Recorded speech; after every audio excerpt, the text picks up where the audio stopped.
오늘도 저희와 임마누엘로 함께 하시는 하나님, 새해 첫 주일 믿음을 향한 새 마음과 삶을 향한 새로운 결심으로 주님 앞에 나아올 수 있게 하심을 감사합니다.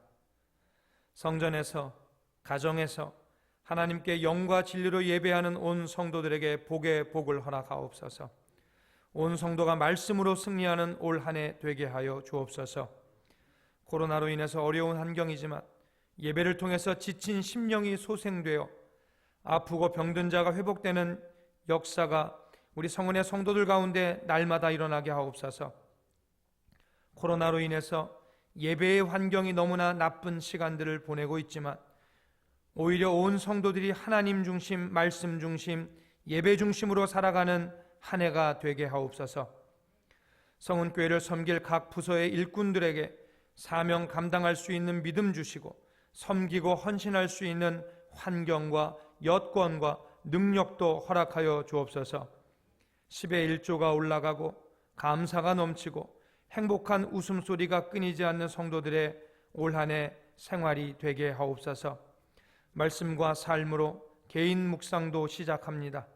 묵상을 통해 믿음의 깊이가 더욱 깊어지게 하시고 같은 소망 안에서 같은 기도를 품고 하나님 나라 확장에 한 마음으로 헌신하는 우리 모두가 되게 하옵소서. 첫 주일 예배를 드리는 모든 성도들이 마음을 열고 귀를 열어 하나님의 말씀에 아멘으로 반응하게 하여 주시고 그렇게 고백하는 이들마다 올 한 해 주님의 기쁨이 되는 삶을 살아가게 하여 주시고 그로 인해 하늘 복록 누리게 하옵소서.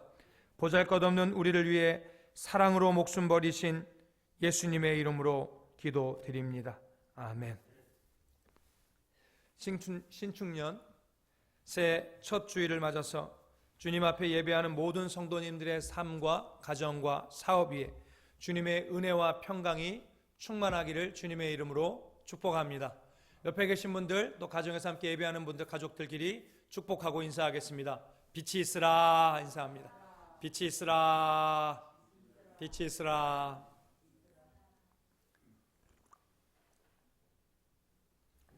새해가 벌써 시작된 지 3일째 됩니다. 연말, 연시가 되면 우리는 늘 입에 달고 있는 말이 시간 참 빠르다, 세월 참 빠르게 흘러간다, 이렇게 말들을 합니다. 그렇게 빠르게 흘러가는 시간 속에서 2020년 한 해 동안 얼마나 많은 일들을 이루셨는지 묻고 싶습니다. 소설 장미의 이름, 푸코의 진자 하면 떠오르는 이름이 있습니다. 움베르토 에코입니다. 많은 분들이 알고 계신 이 움베르토 에코는 소설가이면서 기호학자이고 미학자이고 철학자입니다. 세계적인 석학으로 이름을 떨쳤고 몇 년 전에 2016년 제가 알기로 2016년도에 사망한 걸로 알고 있습니다. 많은 분야에서 위대한 업적을 너무나도 많이 남긴 이 움베르토 에코는 세계적인 석학자고 천재 소리를 듣는 그런 사람입니다. 한 사람이 에코에게 이런 질문을 던졌습니다. 어떻게 그렇게 많은 일을 하십니까? 그랬을 때 이 에코가 이렇게 대답합니다. 세상에는 틈이 많습니다.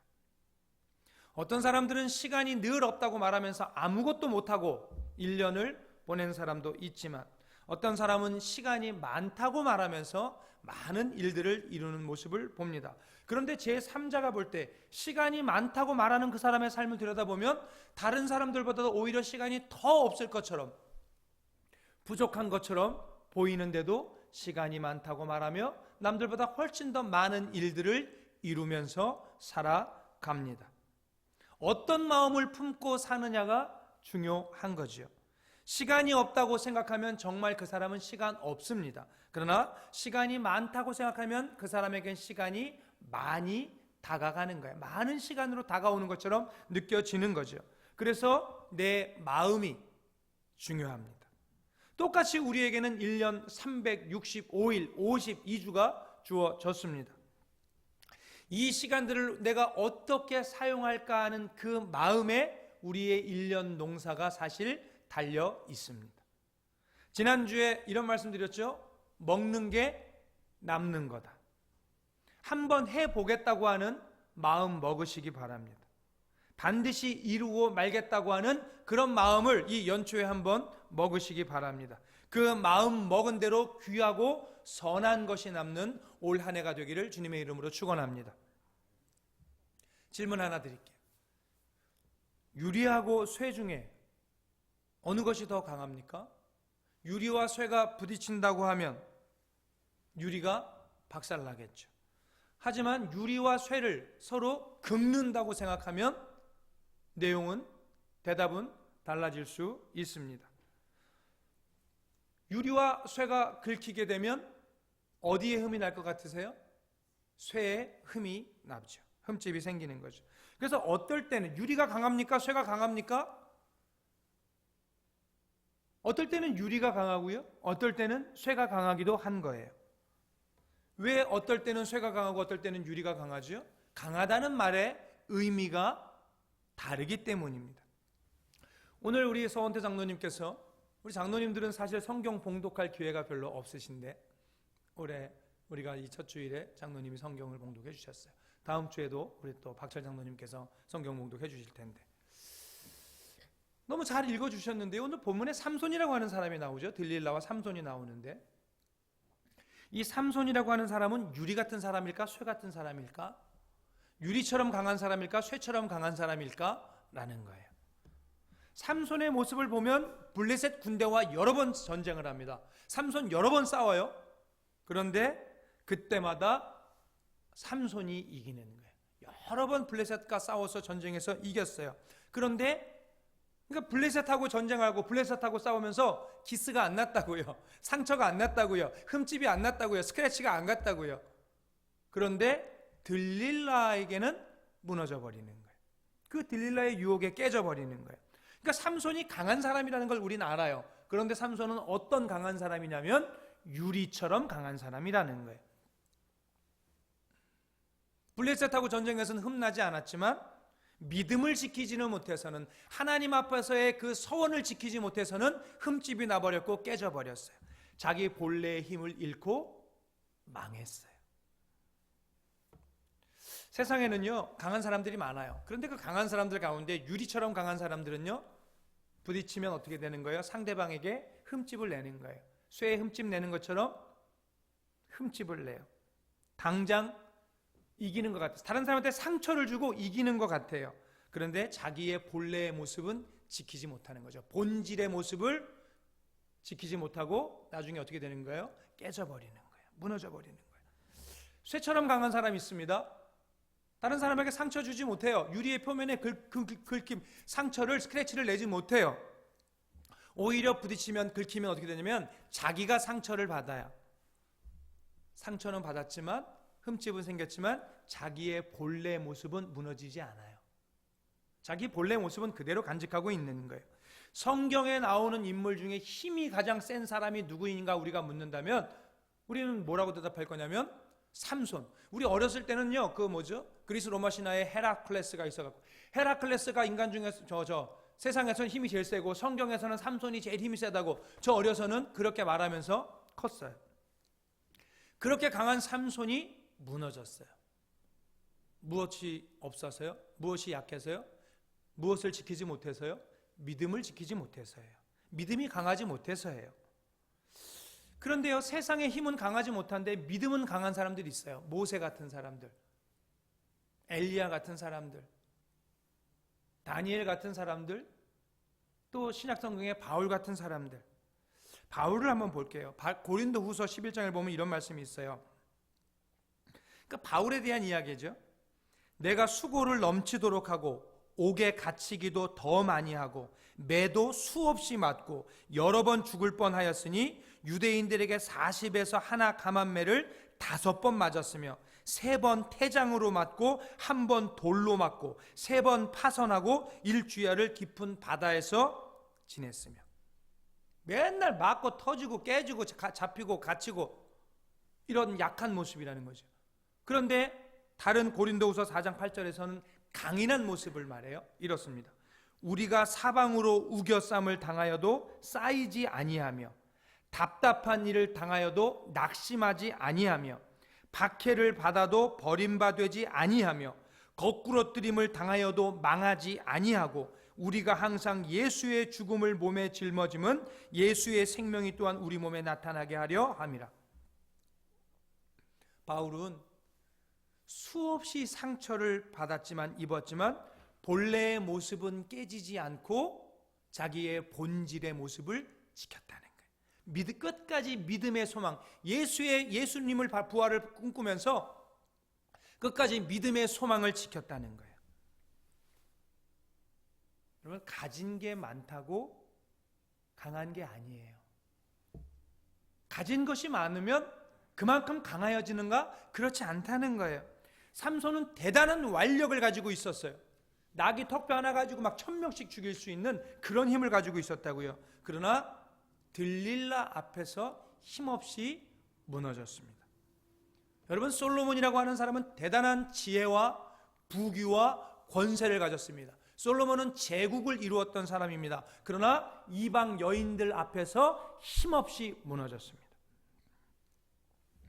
삼손도 솔로몬도 하나님의 축복으로 그런 힘과 그런 지혜를 얻었죠. 그런데 약했어요. 하나님의 축복과 하나님의 은사를 많이 받는다고 강해지는 게 아니라는 거예요.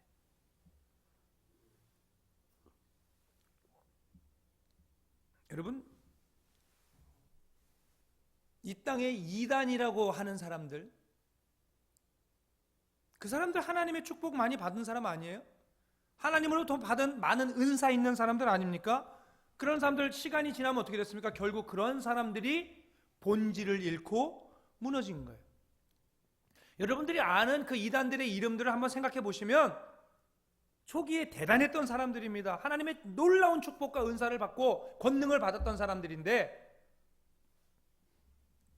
그 힘, 결국 그걸로 인해서 본질을 잃고 무너졌다는 거예요. 한국 교회, 하나님의 은혜로 세계사에서 볼 수 없는 부흥을 이루었던 그런 단체예요. 한국 교회. 지금 아마 대한민국에서 가장 세력이 큰 집단 중에 하나가 한국 교회일 겁니다. 5천만 명 중에서 800만 명이 이상이 크리스찬이니까요. 그런데 한국 교회가 본질을 지키고 강인한 모습으로 지금 서 있느냐라는 질문을 드리고 싶어요. 지금 한국 교회 위기에 빠져 있지 않습니까? 코로나 때문에 한국 교회가 위기에 빠져 있는 겁니까? 아니에요. 코로나 없어도 그 전부터 한국 교회는 지금 위기입니다. 한국 교회가 다 잘못됐어요? 그렇지 않아요. 건강한 교회 많이 있습니다. 우리 성은교회 같은 교회들도 많이 있어요. 그러나 잘못된 교회도 저기 어디 장위동에 있는 것 같은 그런 교회도 적지 않아요.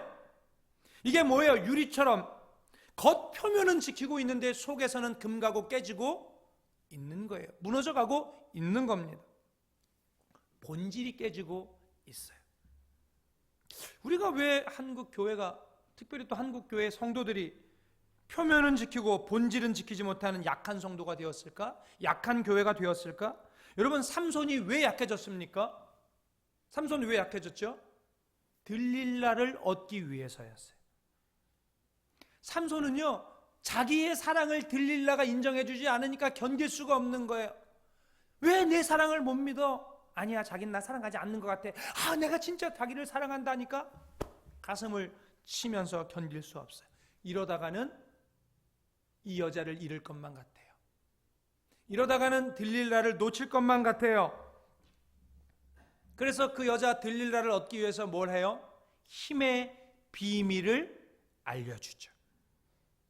자, 그런데요, 힘의 비밀을 삼손이 이 들릴라에게 알려주면 어떤 일이 일어날까요? 결과적으로도 우리가 봤지만 다른 사람이 삼손의 머리카락을 자를 수도 있겠죠. 그러면 머리에 삭도를 대리지 말라는, 머리카락을 자르지 말라는 하나님의 말씀을, 하나님의 명령을 어기게 되겠죠. 그래서 이 힘의 비밀을 이 여자에게, 들릴라에게 말해준다고 하는 사실은 하나님하고 삼손하고의 관계를 위기로 몰아넣는 거예요. 그런데도 삼손은 들릴라를 얻기 위해서 자기의 힘의 비밀을 여자에게 알려주었습니다. 이건 뭡니까? 하나님을 버린 거예요. 하나님을 버리고 육체의 소욕을 따른 거죠. 삼손은 육체의 소욕을 따르다가 무너졌어요. 본질을 잃었어요. 태초의 첫 인간, 에덴 동산에 살던 아담과 하와도 마찬가지였죠.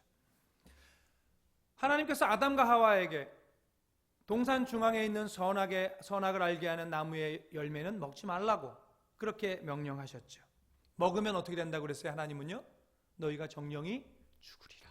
하나님은 먹으면 죽는다고 말씀하셨어요. 그런데 뱀이 나타났죠. 사단이 나타났어요. 먼저 여자에게, 하와를 가서 꼬셔요. 하와에게 말하죠. 뭐라고 말합니까? 죽기는커녕 저거 먹으면 죽는 게 아니라 뭐 한다고요? 더 지혜로워진다고요. 하나님처럼 눈이 밝아진다고요. 이렇게 거짓말을 했어요. 그런데 하와가요, 이 거짓말을 듣고 선악과를 보니까 진짜로 지혜롭게 할 만큼 탐스럽게 보이는 거예요. 그래서 먹죠. 왜요? 지혜로워지려고요. 자기가 잘 되려고요. 자기가 잘 되고자 하는 그 육체의 소욕을 따라서 선악과를 먹은 거예요. 성경을 보면 육체의 소욕을 여러 가지로 나누는데요, 갈라디아서 5장에 보면 육체의 소욕을 몇 가지로 나누냐면요, 15가지로 나눠요. 그게 육체의 일들이에요. 그런데 그 육체의 일들 15가지를 크게 분류해보면 3가지로 분류할 수 있어요. 뭐냐면 우상숭배와 음행과 다툼이에요. 육체의 일은, 육체의 소욕은 결국은 3종류라는 거죠. 우상숭배하는 일과 음행하는 것과 다투는 일로 나눠진다는 거예요.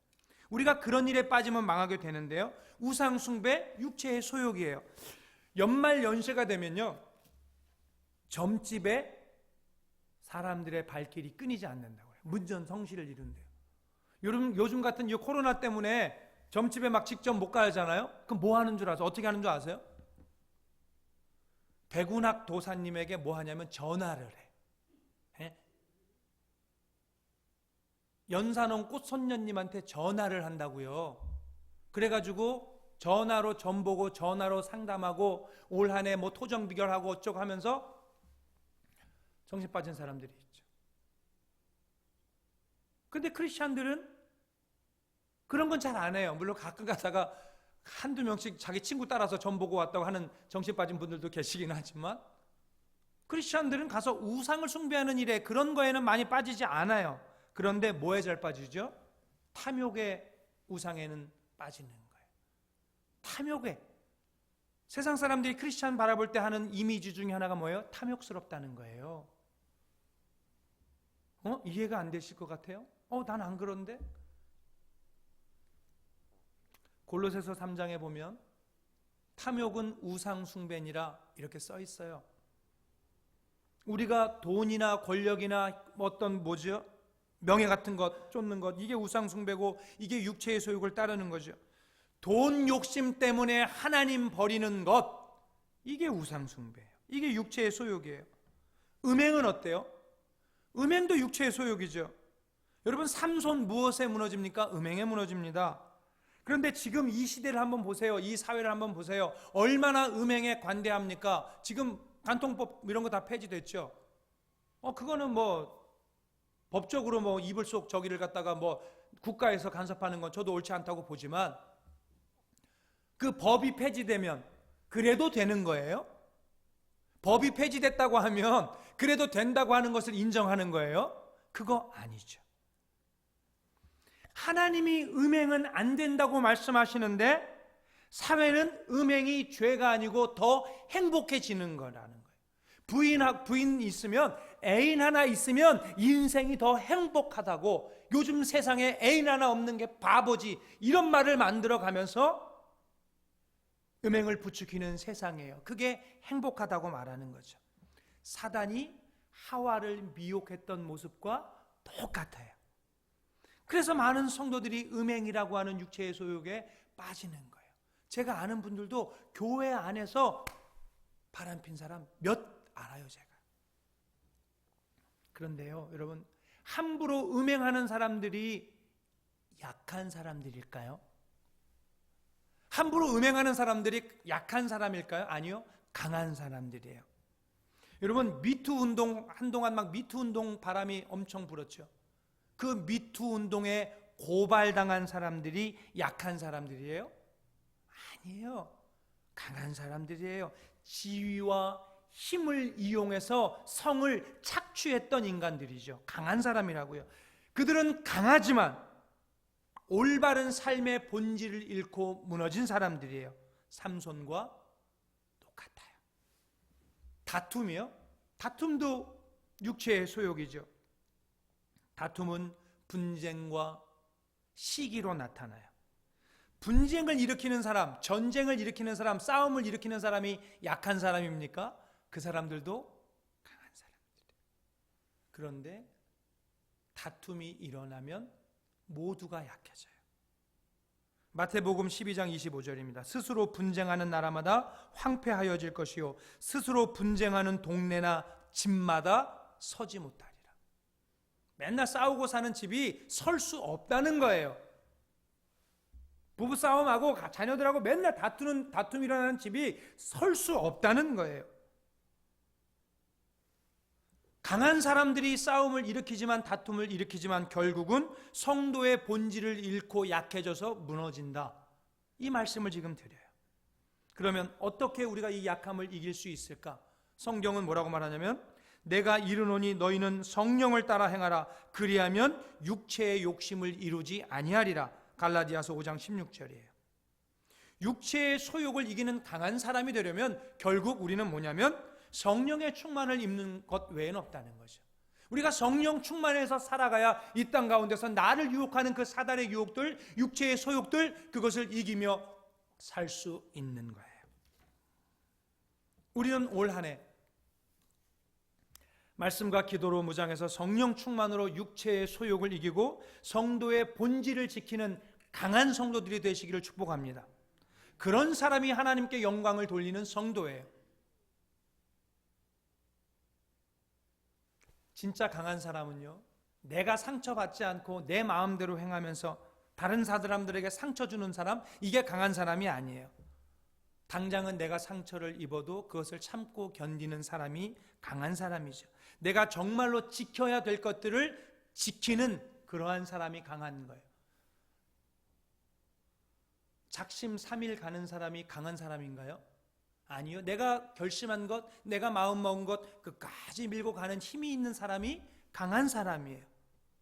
믿음을 지키고 선을 이루는 사람이 강한 사람이에요. 교회에서나 세상에서나 여러분 당장 이기려고 하지 마세요. 당장 내 체면 세우려고 하지 마세요. 나 다른 거 다 참아도 나 자존심 하나 뭐래더라? 다른 거 다 버려도 내가 자존심 못 버린다고.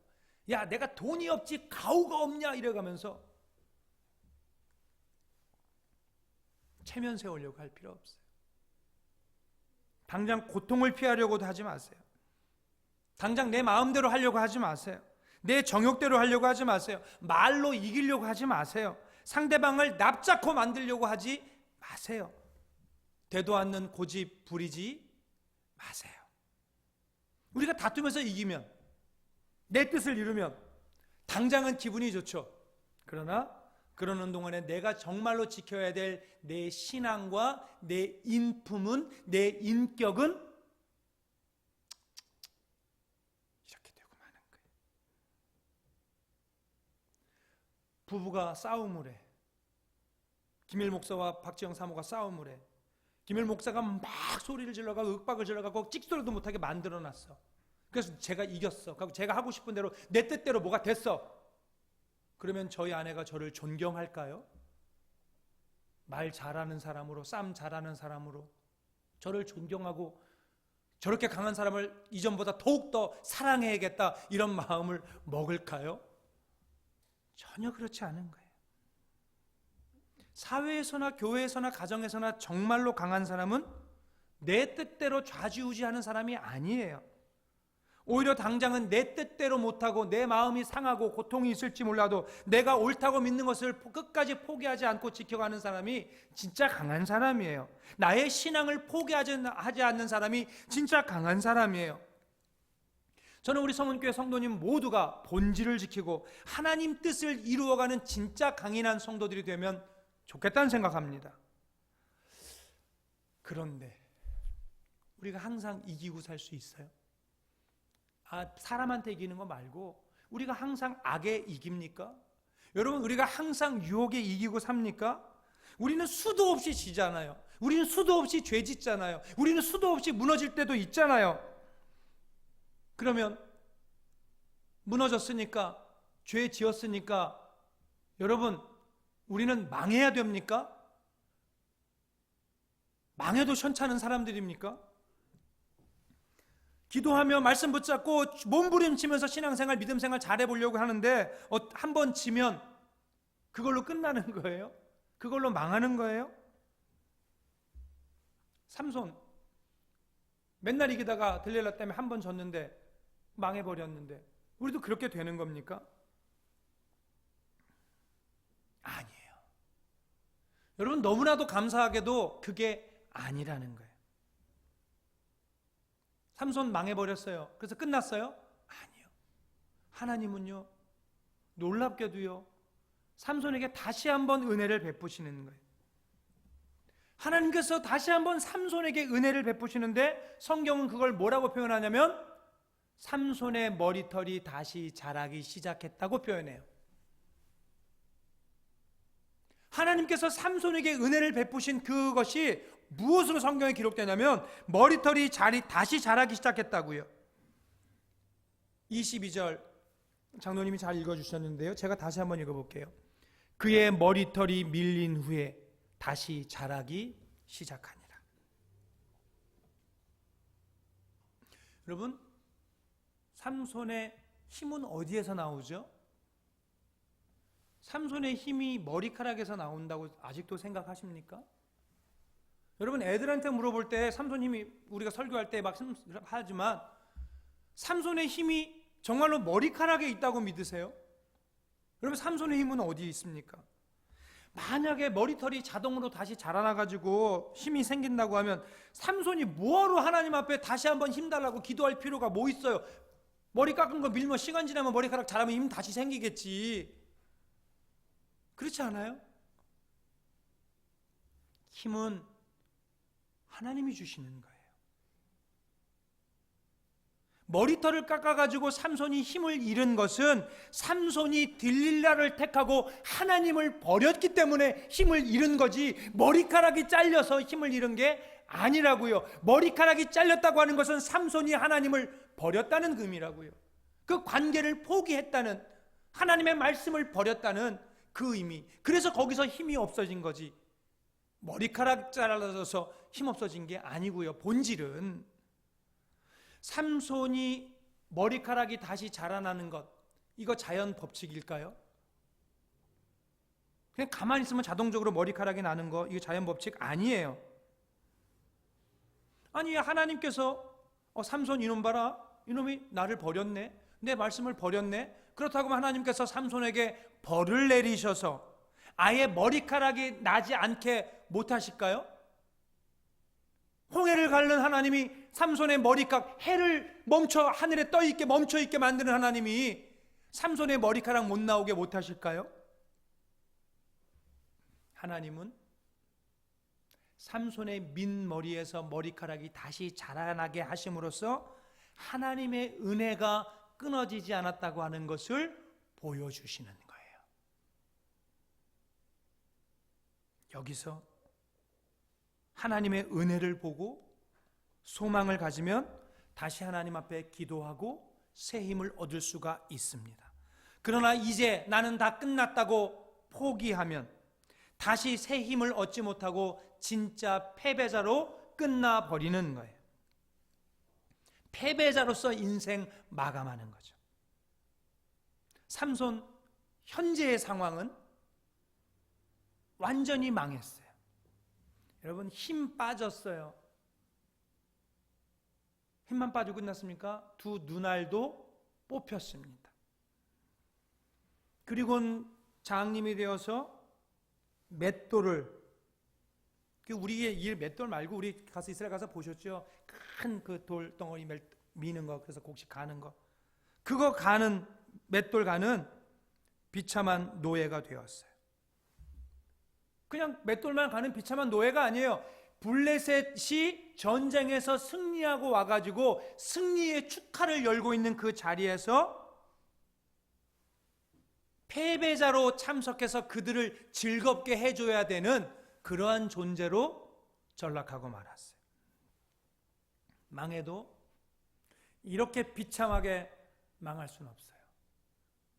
차라리 그냥 죽어버렸으면 이렇게 비참하지는 않은 거예요. 그런데도 하나님은 지금 이 상황 속에서도, 이 순간에도 하나님은 삼손을 떠나지 않으셨어요. 삼손을 향한 하나님의 은혜가 끊어지지 않았다고요. 그래서 삼손은 다시 한번 하나님 앞에 기도해서 힘을 얻고 블레셋 사람들이 잔치하는 신전을 파괴해서 블레셋을 파멸시키죠. 삼손도 같이 죽지만 삼손이 살아있을 때 그 수없이 많은 블레셋을 죽였던, 그 전쟁에서 승리한 것보다도 훨씬 많은 인원을, 훨씬 큰 승리를 얻고 죽어요. 그래서 그 삼손이 블레셋 사람 많이 죽였대. 그 끝나는 것이 아니라 그것으로 인해서 뭐가 된 거냐면 이스라엘을 구원하게 되잖아요. 이스라엘을 구원하는 큰 승리를 얻은 거예요. 우리는 여기서 하나님이, 우리가 섬기는 하나님이 어떤 하나님인지를 우리가 다시 한번 볼 수 있어요. 하나님은 하나님의 자녀들이 한번 실패했다고 버리지 않으세요. 하나님은 하나님의 자녀들이 한번 무너졌다고 그대로 포기하고 던져놓지 않으신다고요. 하나님은요, 실패한 종 버리고 새로운 종 세워가지고 일하실 수도 있어요. 그런데 하나님이 그렇게 하지 않으신다고요. 하나님은 왜 그러시냐면 다른 사람 세워갖고 일하면 되는데 하나님의 관심은 일이 아니에요. 하나님은 일에 관심 있는 것이 아니라, 일에 관심이 있다면 누구든지 세워서 하실 수 있어요. 막대기 가지고도 일을, 역사를 이루실 수 있는 거예요. 아까 우리 장로님도 기도해 주셨잖아요. 마라의 쓴물, 막대기 하나 짝대기 하나 던지니까 단물 되게 하는 거, 그게 하나님의 능력이라고요. 그런데 하나님은 일이 아니고 무엇에 관심이 있냐면 하나님의 자녀에게 관심이 있는 거예요. 사람에게, 하나님의 백성에게 관심이 있으신 거죠. 하나님의 자녀가 망하느냐 망하지 않느냐, 하나님의 자녀가 패배자로 끝나느냐, 역전의 승리를 끌어내는 사람으로 사느냐, 거기에 관심이 있으시다는 거예요. 그걸 잊으시 마세요. 그걸 잊으시면 안 돼요. 하나님은 사람에게, 하나님의 자녀인 여러분, 저와 여러분에게 관심이 있다. 근데 우리는 어때요? 우린 약하잖아요. 우린 너무나 약해서 언제나 육체의 소욕을 따르잖아요. 그래서 우리는 너무나도 자주 무너지잖아요. 그럴 때 하나님이 어떻게 하시죠? 하나님 버리지 않으세요. 은혜를 베푸셔서 우리를 회복시켜 주시는 거죠. 회복의 은혜를 베풀어 주시는 거예요. 반드시요. 소망을 주시고요, 새 힘을 주시고요, 다시 한번 본질을 회복하게 만들어 주시는 거예요. 결론을 내릴게요. 새해 첫 주일 우리가 첫 예배를 하나님 앞에 드리면서 우리가 넘어졌다고 포기하지 않고 낙심하지 않고 믿음으로 기도하면 하나님은 우리의 삶 가운데 역전승을 일구어 주실 거예요. 올 한 해 우리 성은교회 성도님들은 강한 성도들이 되시기를 바랍니다. 그렇다고 해서 한 번도 안 넘어지는 강한 성도가 될 수는 없을 거예요. 그러나 넘어졌다가도 역전승하는 그런 성도 될 수 있습니다. 새해 성은교회 모든 성도님들이 성령님의 권능을 힘입어서 악을 이기고 성도의 본질을 지키는 강한 성도 되시기를 축원합니다. 그리고 넘어지더라도 낙심하지 말고 하나님께 소망을 두고 회개하고 기도하여서 하나님의 능력을 새롭게 힘입어서 악에게, 세상에게, 유혹에게 역전승하고 하나님의 뜻을 이루어가는 복된 성도들이 되시기를 주님의 이름으로 축복합니다. 기도하겠습니다. 하나님, 새해 첫 주일 하나님의 말씀을 마음에 품고 세상으로 나가겠습니다. 표면을 지키고 본질을 깨뜨리는 악한 성도, 약한 성도 되지 않고 우리의 겉은 상처를 받아도 본질을 잃지 않는 강한 성도 되겠습니다. 넘어져도 소망 속에 다시 일어나서 하나님 앞에 기도하겠습니다. 하나님이 주시는 새 힘을 얻어서 역전승하고 하나님께 영광을 돌리며 세상을 구원하며 사는 성은의 성도들의 올 한 해의 삶으로 인도하옵소서. 예수님 이름으로 기도합니다.